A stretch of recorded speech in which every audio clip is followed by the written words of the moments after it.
going to hear a little bit more about this current struggle, where it's come from, what unions in Bangladesh have been doing to try and protect the rights of their members, and we'll also address the big elephant in the room, which is fashion brands and what they've done or not done to ensure better conditions for their workers. It's worth saying that this is last hours, last days really, where we can make a difference on this issue. The Bangladeshi government is going to announce their decision on a new minimum wage for workers in Bangladesh. This decision is made every 5 years, which as a system is quite inadequate, because we all know how much can change in 5 years in terms of living standards and conditions. So we really need to think of better ways to ensure workers' interests are protected and represented more often than once every 5 years. But even in this context, what's happening at the moment in the negotiations in Bangladesh is really key and quite important. And that's why we also have Kalpana here, one of our allies from Bangladesh, to tell us a bit more about what the organization has been like, and what the unions have been like. And we also talk a little bit about what we've been doing on the UK side.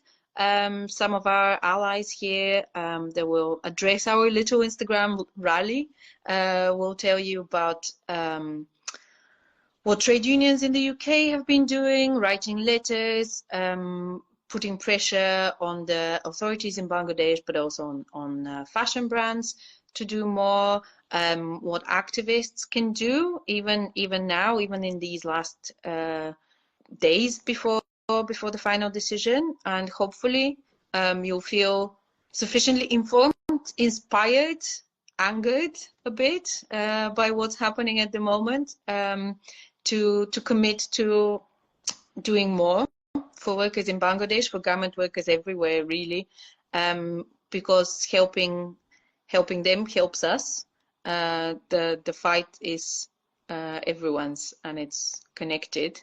I'm gonna stop giving this kind of preamble, and I'm gonna invite Tanzi, actually, because I see Tanzi on my screen, to tell us. Tanzi, why is it so significant that we win a better wage for workers in Bangladesh? Well, sorry, Lena, is this my 2 minutes, or is that are we having Yes. a chat? Okay, this is my 2 Yes. minutes.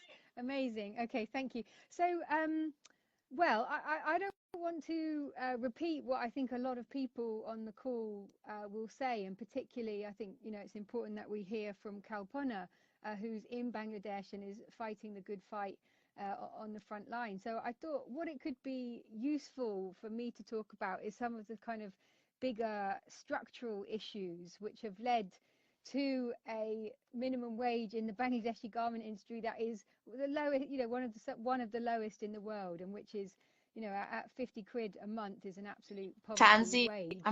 I'm really sorry to interrupt you, but you're a bit quiet, and some of us can't hear you very well. Is that any better? It's a bit better for me, hopefully for everyone else as well.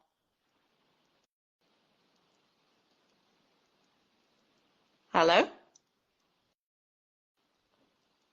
Oh dear. Hello. Am I here? I can hear you. Yeah. Okay. I mean, I can always unplug my headphones if people can't hear me. Can you, Ty? Can you hear me?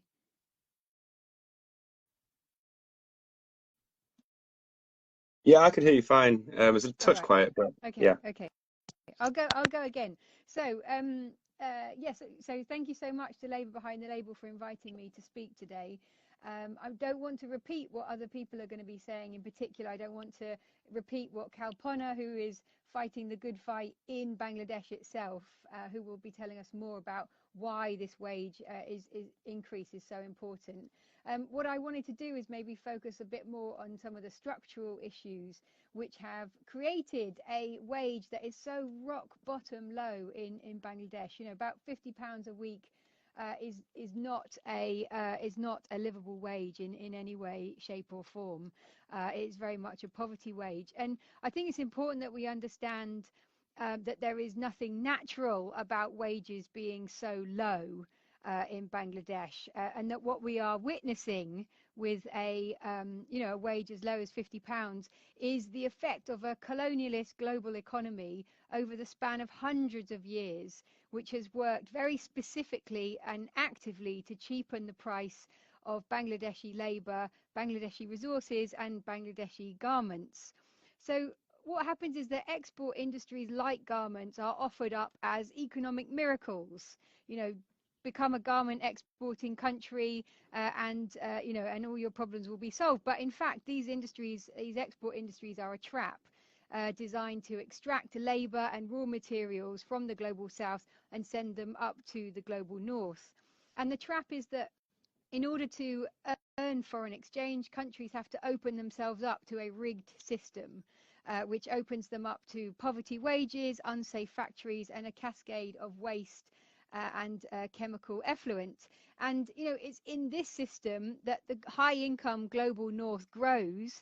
Meanwhile, the global south suffers on wages as low as £50 a month. And what we have seen over and over in Bangladesh is that when you cheapen wages to this extent, you are also cheapening life itself. And in the old days, this outright colonialism, this extraction was very, very obvious. But still today, we're seeing vast quantities of human labor, land and natural resources being extracted from the global south. And just to give you a sense of the scale of this, it works out to a total of around $10.8 trillion every single year, which is an amount of money that could end global poverty 70 times over.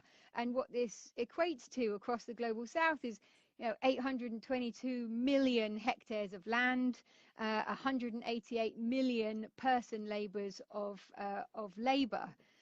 So the question we must ask, next time you're confronted with racks of t-shirts and jeans and dresses and so on, which are priced at incredibly low prices, and frankly even the expensive ones as well, is not just why are wages in Bangladesh so low, but why should the global south remain a subordinate partner within global supply chains? Why is all of that land and all of that labor not being used for something else? And I think the good news is that,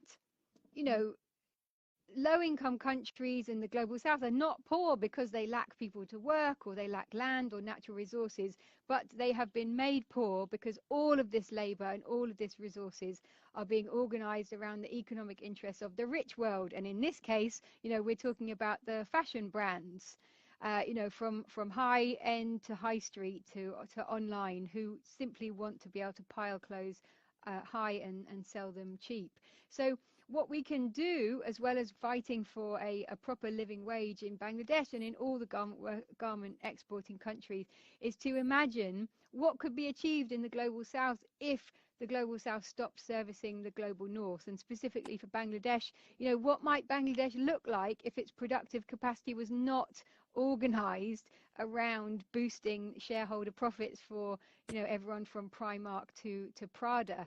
Imagine the potential of all of this land, these natural resources, and these people hours if they weren't going into stitching leggings and jeans and dresses and t-shirts. And this is a really important part of starting to reimagine a global economy, is to start about thinking, what do we want to be producing, both on a local and a global a global scale as well. So I just want to say, like victory to the garment workers in Bangladesh, who deserve, they deserve roses as well as bread. And let's all go forward to a fashion industry that is built around decolonizing and degrowth and democracy. So yes, solidarity with Bangladeshi workers. Thank you. Thanks so much, Tansi. It's exactly the kind of global extractivist, exploitative relationships that we're seeing across various industries that basically have shaped the wealth that we enjoy, some of us more than others, in the West. But to hear more about the situation as it's currently on the ground in Bangladesh, and also what the workers have been fighting for, not just with this, has to be said, not just with this increase of the minimum wage, but even 5 years ago when the wage was originally set, it was still too low even then, Kalpana, wasn't it? Do you want to tell us a little bit about the struggle that you've been going through at the moment? Sure, yeah. Thanks for having me. So yeah, 5 years ago when wage has been set up, it was like just £60 a month, and you know it definitely not enough for one person full month cost. And 5 years workers was struggling with that poverty wages, and what hike they got, it is like another £10 added like in last 5 years as a mandatory wage increment. So now, despite considering all these cost of living they are facing, which is really a rocket high at this moment, and they cannot survive with that money anymore. So the workers and we together are being asking a raise, and we are asking £172 a month, which is not a living wage, it's a minimum wage that we are asking, because below that worker cannot live with. So last 1 year, you know, we are it is a bottom up approach, workers in the ground raising their voice, and 6 months there is a minimum wage board has been formed, and the minimum wage board has been, you know, dragging all the time. They did not announce anything. Just 6 days ago, the amount just announced, it is 10,400 Bangladeshi taka, which is like a way less than what we are asking. And workers are not, agreeing with this money. And when I am talking to you, at this very moment, workers are protesting in the street. Last 4 or 5 days, and yesterday and today, there was a massive movement happening in the industrial belt. Workers are demanding for this £172 a month, which is like 23,000 taka, Bangladeshi taka a month. And in response to that, the police started beating workers. There is one confirmed news, one worker has been died on the police shot.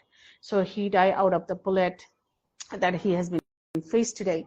And hundreds of workers has been injured. There is a criminal case brought against the labor leader and factory workers. We really don't know where this is leading us to, but one day after tomorrow, which is November 1st, there's supposed to be a minimum wage board meeting, and government and manufacturers are supposed to propose another or decide that what would be the workers' wages. So I think it's a momentum for you to support us, reaching to our embassies, or the best way to reach your embassies and the brands to not only support 23,000 taka, also to asking our government, and the brands should be asking their sourcing factories in here to making sure these wages, because we cannot live with these poverty wages anymore. Yeah. Absolutely, Kalpana. And I think something that people miss out a lot of the time is they think, oh, well, it sounds like a really low wage, but maybe in Bangladesh it's just so much cheaper than it is here, and this is somehow manageable. But it really isn't, is it? Because workers are just in debt to be able to afford basics. No, not at all. I mean, I know this can be the dilemma to the people those who doesn't have any idea about the ground situation. The workers, the wage they're earning, 30 to 35%, they need to spend for their housing. And it's not a dream house that you can think of, that one bed, a separate bedroom, private toilet, and private kitchen. No, it's just 10 feet by 10 feet, tin shed or concrete room, sometimes which doesn't have a window. And food cost in here It is same for everyone. There is no subsidy for workers. A kilogram of vegetable, it is, I think it is $1. I'm just used to counting in dollars. So I'm just saying it's like not less than $1, and just workers are earning less than $100 a month. Just think about that, how they're going to live with that money. I'm just talking about a kilo of vegetable, just let alone their rest of the food, rest of the meal, and also their housing, their medical, their daily expenses. So it is not cheap in here. The food cost has been increasing everywhere, even in your country. So, and I think that the COVID and also the recent war in Russia and Ukraine, that has been heated up to everyone's kitchen across the globe. So do our workers. So things are not cheap here. Yeah. It's just cheap. That is labor that, the brand and the tailors things. But, the human life, the laborers, the workers, they should not be considered as a cheap labor. Absolutely. There should be no cheap labor. Anna, I thought I might bring you in to say a few words as well. Again, I want to remind people this is really a last chance for us to make a difference for this particular fight. Obviously, it continues with across all garment workers where they're represented, and all of our struggles and issues. But in this instance, what else can we do? Where have we applied pressure? What are the brands saying as well? Yeah, so the urgency of this situation cannot be stated more clearly. This moment comes around for Bangladesh at this point in time once every 5 years. Only the wage board only convenes once every 5 years. And so workers have been waiting for 5 years to have a chance to be able to push back and to get a living wage or a livable minimum wage into their pockets. And so it's really urgent that we apply pressure right now in order to push the government of Bangladesh, to push our embassies, to push the brands, to send a clear message that 23,000 taka is a minimum that we need for workers to be paid in Bangladesh. When the wage board last convened, the employers put on the table an outrageous monthly offer of 10,400 taka, which is £78 a month, and it's less than half the amount that is needed. And where are the brands? The brands are remaining silent on this. They are the real employers. The brands are the ones who have the power to be able to send the message, to be able to deliver the purchasing practices that pay a livable wage. I'm going to name them: H&M, Marks and Spencer's, ASOS, Primark, New Look, Next, Uniqlo, Aldi. Where are you? Why are you not bringing your voice here and showing support for the workers in Bangladesh? Despite all their big promises, when the time comes around, they're not putting their voices out there to say 23,000 taka, yes, we will support it with our purchasing practices. We will have long-term commitment to these suppliers, and we will pay it through the prices that we pay. Because really, it's up to those brands to be sending a clear message to the government of Bangladesh that that they're not just going to cut and run, that they are in it for the long haul, and that they want to work with Bangladesh, and that they support a decent, livable minimum wage.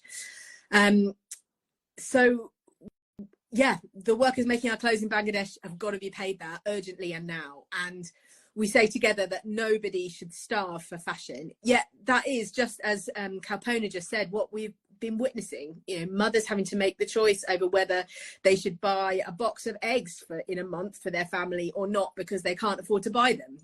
These kind of decisions are not the sort of decisions that need to be faced by people who are being paid a wage that allows them to live with dignity. So we stand in support of the fight for the struggle for 23,000 taka. And today, later, Labour Behind the Label and War on One and No Sweat and a number of other UK unions are going to go down. A whole load of UK unions have signed our letter, which is excellent. And we're going to go to the Bangladesh High Commission in London and hand it in to urge them to act urgently to to support 23,000 taka and to pay garment workers a living wage. But what you can do right now is also go and sign on to that letter. So we've got another half an hour until we close the signatories of it. So right at the bottom of this page, bit.ly/enough poverty wages will take you to a form where you can sign and show your support. So please do go and sign that now.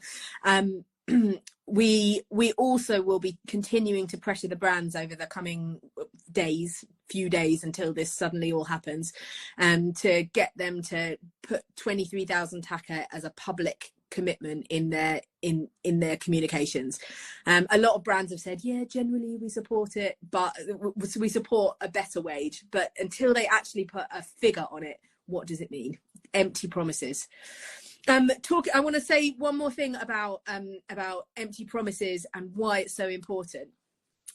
Child labour is something that the whole international community agrees needs to be ended, and has been, like, in lots of ways managed in supplies in Bangladesh. But it's the government of Bangladesh has, if they're really committed to ending child labour, then they need to pay enough to support families, to support mothers, so that no more children can go so that no more children have to go into work, and that children can go to school and learn the skills that they need.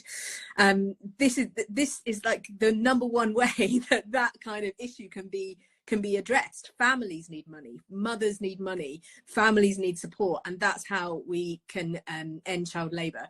The government of Bangladesh need to put their money where their mouth is. You know, it's a win for the government to have citizens who are upskilled, who are engaging in learning, who can contribute back to the Bangladeshi economy, and so I think that's a really compelling argument, and the government of Bangladesh really need to listen to that. But if they're listening now, we urge the government of Bangladesh to support the people who are making your clothes in Bangladesh, to support families, to support mothers, to set the minimum wage at a livable level. And it's urgent and necessary. Thanks, Anna. We've done, as Anna just said, we've done this open letter. We will be delivering it to the Bangladeshi embassy. We've had our friends and allies from War on Want help massively with getting trade union support to the letter as well. And I wanted to bring in Ty and ask him, Ty, why are you here today? Why is this super important for people to get involved with? And maybe also reflect on some of what Tansi mentioned as well, and the joint report that you guys did together on the state of the garment industry, basically, and the kind of economics behind it, and why these fights, they might seem individual, but they're all connected and really vital to get some kind of restorative economic and social justice going as well. Yeah, of course, and thank you, and thanks for everyone who's joined this important event. And I do hope that, sort of as Anna's just said, that everyone does take the time to sign this letter before it is closed in half an hour's time. I'm from War on Want, as has just been said, and we're really proud to stand in solidarity with the Bangladeshi garment workers and their trade unions, calling for a minimum wage of 23,000 taka a month, or as we've heard, still just over £170. Right now, as we've heard from the previous speakers, garment workers in Bangladesh face a minimum wage of just 8,000 taka, or roughly £60 a month, which is barely enough to cover the most basic and critical expenses such as food and housing, and leaves millions of workers locked into poverty. Bangladeshi garment workers already face some of the lowest wages across the fashion and garment making industry, and the proposed increase we've just heard, up to 10,400 or another 2,400 taka, barely £20 or so, will do nothing to even bring them in line with other countries in the region. As we've exposed in the report that we worked with Tansi, these wages are incredibly low, and Bangladesh ranks among the lowest of these already, and it will do nothing to get workers and their families away from being locked into poverty and forced to find other measures to survive, means to survive, such as working either dangerously excessive overtime hours on top of the hours already being worked, or taking out unaffordable loans and locking them into debt. Workers who are facing unsafe, dangerous, and sometimes deadly conditions in the workplace, toiling away to make clothes for our leading global north, including the UK's fashion brands, are unable to make ends meet, feed their families, or even cover the most basic needs.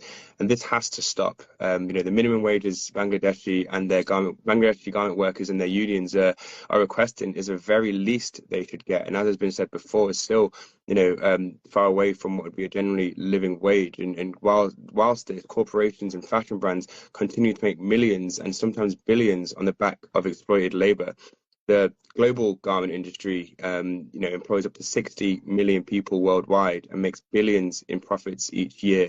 Yet most garment workers, mainly young women, have never benefited from this wealth.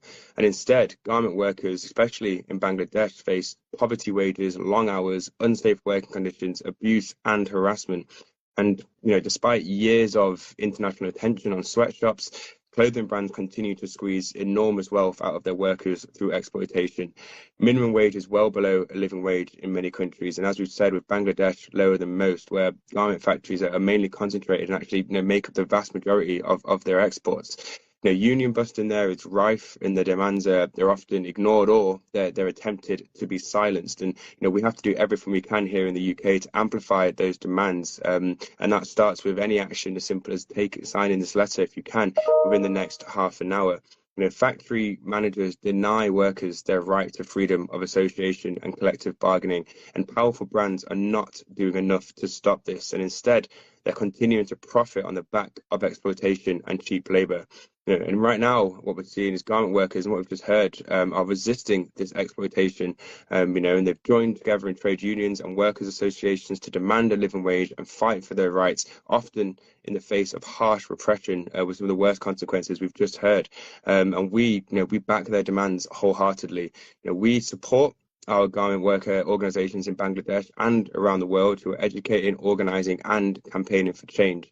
We'll continue to campaign to uplift their demands for accountability from UK clothing brands and for globally binding agreements to protect workers throughout the supply chain. Later on today, as we've heard, or in just a few hours, we'll take our letter, signed by an incredible amount of UK trade unions, 15 of them, and also the Trades Union Congress, the TUC, organisations and concerned citizens of conscience. We'll take that right to the Bangladesh embassy, and we'll continue to stand in solidarity with garment workers facing ill treatment, unsafe working conditions, exploitation and poverty wages. Really happy to be here today, and hopefully we can get as many more signatories on this letter and continue to stand up for garment workers in Bangladesh, looking for enough wages to cover the most basic of needs. Thank you. Thanks, Ty. I think everyone has made a really compelling case so far why this is kind of crucial and so important. I'm going to bring in Jay as well, from No Sweat, just to hammer it home, I guess. Thanks, Jay, for doing so much on the letter and kind of getting it out there, and getting loads of different stakeholders involved. So we're going to be at the Bangladeshi embassy at 3 o'clock, 3:30. And then what's